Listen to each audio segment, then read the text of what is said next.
I first met him in the early 80s in a Chinatown of urban Java.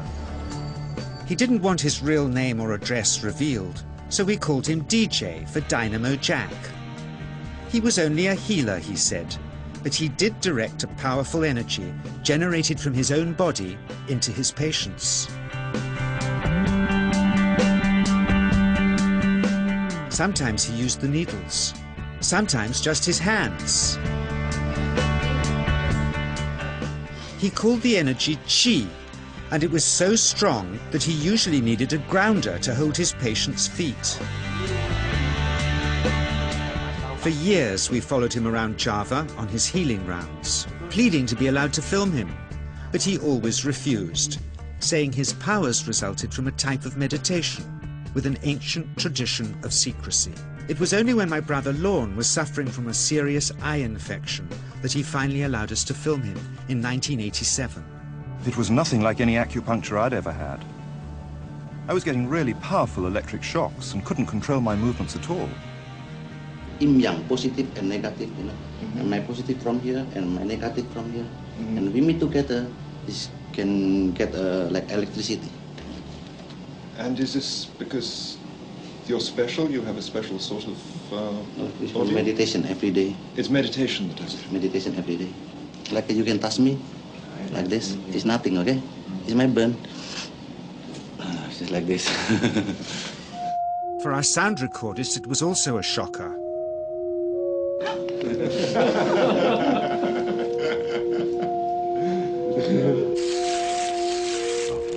He then took our newspaper outside and showed us how Qi can also be used to set things on fire.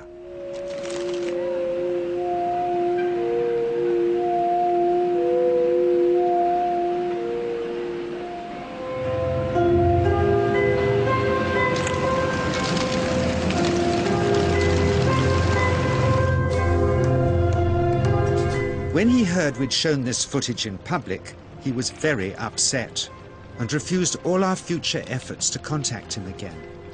As the years passed, we sadly resigned ourselves to never seeing him again. My brother Lorne never did, for by 1997 he was already dead, when I again found myself with DJ, now treating me for an eye problem. But it wasn't this that brought me back. He had tracked me down out of the blue and invited me to tell me a story. He had just returned from 2 years on a deep meditational journey, alone in the heart of Borneo. Amongst his revelations, he had seen, he said, how history was moving on into great change, and the old wisdom was vanishing.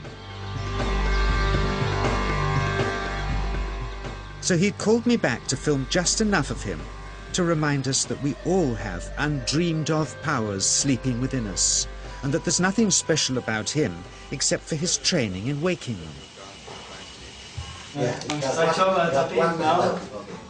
Grounding this patient, my cameraman Joe is having to use all his weight to keep contact. But Qi is pushing him away. He seems able to control the amplitude of this Qi, like a dimmer switch, and it causes uncontrollable responses in the patients and their grounders. I can barely keep my hand on you. It wants to fly off. The electricity is so strong. This mother unwittingly grounds her child.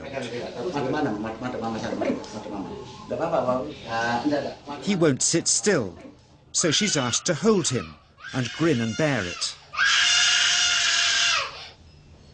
Sometimes, signs of this passing energy can be seen in the transmitter too. This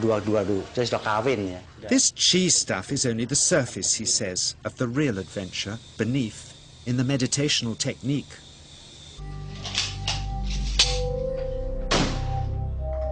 Projecting Qi from the palm of the hand can also be used to resist rifle pellets, he says.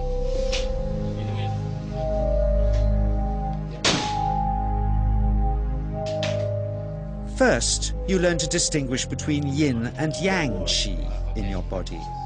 Then how to pool it in your navel chakra. Then how to project it, he says. And it's the proportionate mixture between yin and yang which accounts for different effects, like pulling or pushing objects or igniting them. Then he gets really strange. He says that mastering yin qi is the key to the spirit world.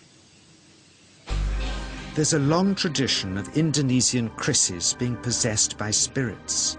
So people bring him their krisis to see if they're duds. Here, he says, he doesn't manipulate matter by projecting mixtures of yin and yang qi. He merely creates a field of yin energy in which, he says, if there's a spirit, it can manifest itself.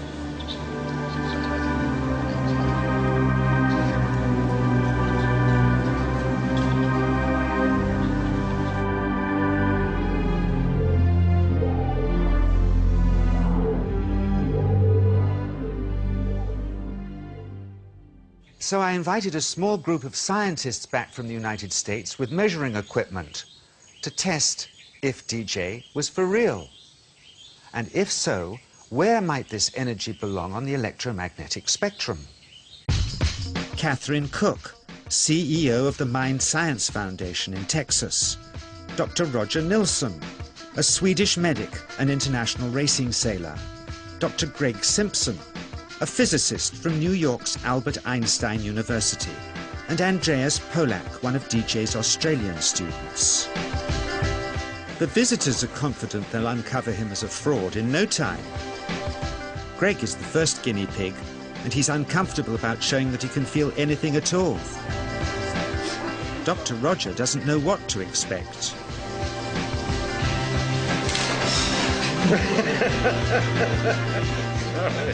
Out comes the metal detector, like the things they use in airports, to see if he has any concealed metal in his body. Then the voltmeter, to try and measure the qi. But how to get it to work? Where's the ground? What settings? DJ suggests that as his negative is his perineum, and his positive is his navel chakra, perhaps that's where the electrode should be attached. He doesn't stand on his dignity. He's eager to help, but still no readings. They're getting shocks off his arm, and now they're on the right settings, but the needle still isn't moving. DJ says it isn't electricity, it's qi. It's 1, 2, up, I feel it in my whole body. I feel it at 3, 0.3, I feel it in my legs. Shit, But suspecting there's some tricky setup on his premises they can't find, they insist we all go to a randomly chosen hotel room several miles away to see if he can light a light bulb with his fingers. It doesn't ground on the wall. So Greg holds and grounds one wire, while DJ pumps qi through the other. The bulbs are LEDs, light-emitting diodes, which ignite in different colors according to the intensity of current. Yes. On, off, on. Brilliant. Oh, you're blinking. Things were going well. DJ was enjoying it too, until he invited us all out to lunch at his local, where he tried to push a chopstick through the table. He couldn't get it through the formica surface, so he came up through an inch of wood from underneath.